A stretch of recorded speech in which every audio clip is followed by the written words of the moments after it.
Well, hello everyone, and welcome to today's bi-weekly Yahoo NG use case demo.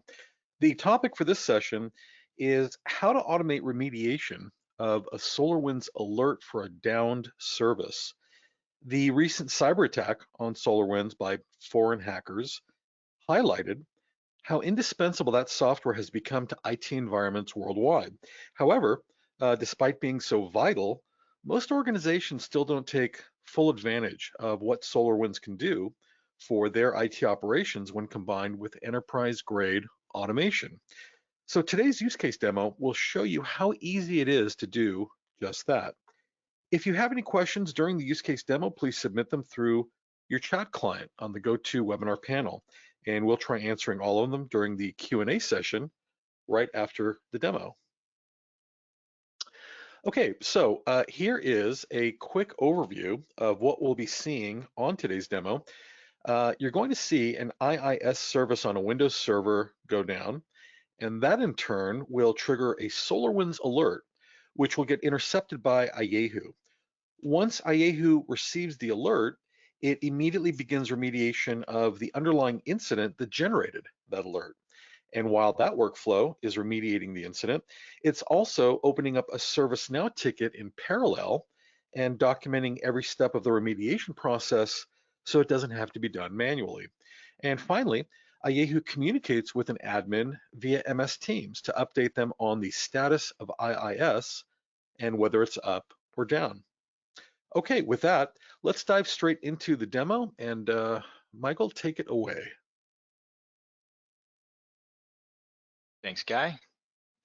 Let me set that up for us and we'll be on our way.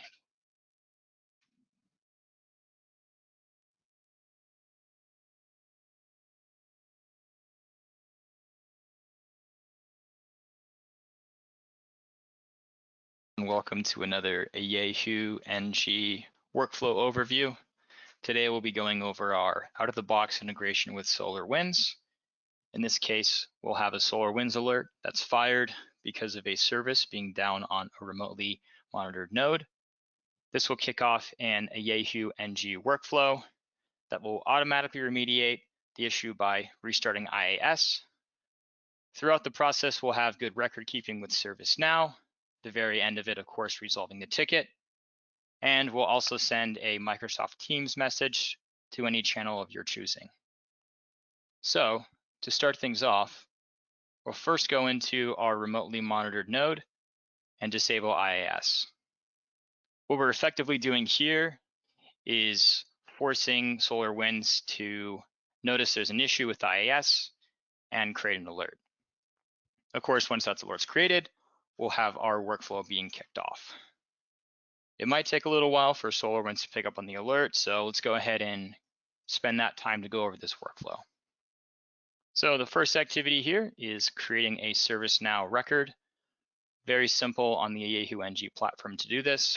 You'll also see there's some static information here, but also dynamic information that we're collecting from that SolarWinds alert. We're able to dynamically insert that from the SolarWinds alert into our workflow. So in this case, we're grabbing entity caption and caption from that SolarWinds alert. The second step here is, again, we're dynamically gathering that information, but we're double checking to make sure that IIS is actually down. And based on the result of that, we're either ending the workflow there or we're continuing on here in this left branch. The next step is for us to acknowledge the alert in SolarWinds. We're then going ahead and updating our notes again in ServiceNow. And the final and most important step of this entire workflow, we're going to restart IIS with a simple command. If we weren't able to restart IIS through this automatic remediation step, we would go down this right branch here. But if we were able to successfully restart it, we would go down this left branch. So at first, let's just assume we were. We go ahead and resolve that ticket from the ServiceNow side, letting the user know that we were successfully able to restart IIS and all is good. And then finally, we're creating a Microsoft Teams message to let anyone in that channel know that we were successfully able to restart that server. So while we were waiting, it looks like SolarWinds picked up on the fact that that node is down. So you can see that in this right here. So in just a moment, this will kick off our workflow. We'll get into that in a moment. But for now, let's assume that we weren't able to automatically restart IAS. It would give us this. We would update our ServiceNow ticket accordingly, saying something like, hey, it's still awaiting a problem. Perhaps have someone be contacted by email. And finally, in that Microsoft Teams message, we go ahead and say, hey, we were not able to successfully restart that service, and here's why. So it looks like we have actually successfully been able to kick off that workflow. You can see the name listed here, and you can actually get a running count of what we're doing from an activity level within that workflow. So right now we're at the state of restarting IIS. So while that's running, I want to go ahead and show you what that ServiceNow ticket would look like. So let's go ahead and pull that up. And this is since we were successfully able to restart IAS, this is what our ticket would look like. So you can see a couple of pieces of information, of course, up top we're saying it was low impact, it was resolved. But we're also given a play-by-play of every step that we took through the process. If there were any issues, thankfully there wasn't, but we were able to reset it. The node is listed here as well. And you can also see that on the top right here, we went ahead and resolved it. It's a similar case on the Microsoft Teams chatbot side. So if you pull that up for a second, you can see we were successfully able to restart the service. That's reflected in this message. A quick snapshot of what happened, and the ServiceNow ticket is also attached. And finally, if we go back to our SolarWinds side, we can see all is well. Everything's green on that side.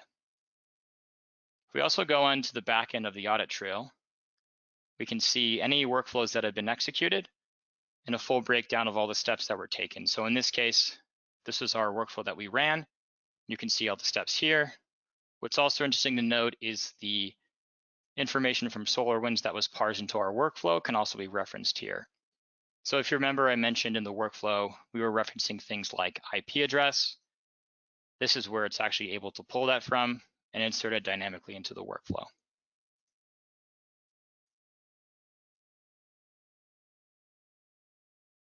Outstanding. All right. Thank you very much, Michael. And I will bring the screen back momentarily here. Okay. Hopefully everybody can see my screen again. Okay. So now we come to the Q&A portion of today's Yahoo NG use case demo. As mentioned earlier, if you have any questions, please submit them through your chat client on the GoToWebinar panel, and we'll try our best to answer all of them. Okay, well, looks like there's a few questions already coming in.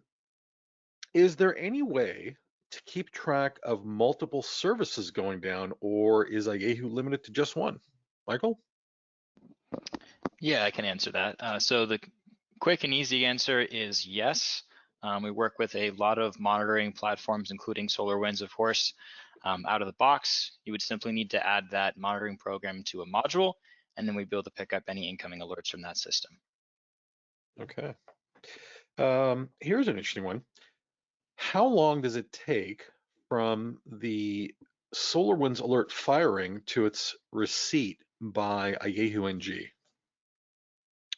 It's a good question. So I'm not sure if we showed the module section in the demo itself, but there's a polling rate, which kind of controls how often a Yahoo NG will poll SolarWinds in that case. But a lot of times that actually depends on how fast SolarWinds itself is polling that host it's monitoring, right? So you're always going to be limited in some extent by the monitoring system. But as you saw in this case, it was probably around maybe 20 to 30 seconds. And of course, that depends on the module, but that's kind of a good ballpark figure. Okay. Let's see, one more question. Is the original SolarWinds alert being resolved on their side after Yahoo kicks off the workflow? Yeah, so that's an important point too, right? In the Yahoo, we always talk about having a closed loop system, right? So you don't want to have an alert that's fired in a monitoring platform, and we just do the work on the ServiceNow ticket, right, or the ITSM platform. We want it to be a completely closed loop. And you'll see in the demo, specifically, we had an activity for that that actually went through and acknowledged the alert in the monitoring platform. It was called SolarWinds Acknowledge Alert. So yes, we do include that for SolarWinds. You do want to have a fully closed loop system, and that's how we accomplish that. Okay, outstanding. And looks like that's all the questions that came in. So, um, if you think of anything else that you would like to ask, my contact information is on your screen now. Please feel free to shoot me an email, and I'll make sure we get your questions answered promptly. And as a next step, for those of you interested in test driving our Yahoo NG and automating remediation of incidents which generate SolarWinds alerts or any monitoring solution alerts, please visit our website. Click on the top menu where it says free trial and download your very own free 30-day copy of a Yahoo NG that you can kick the tires on. And that concludes this bi-weekly use case, everyone. Thank you all again for attending. Have a great rest of the day, as well as a great rest of the week. And we look forward to seeing you all again soon.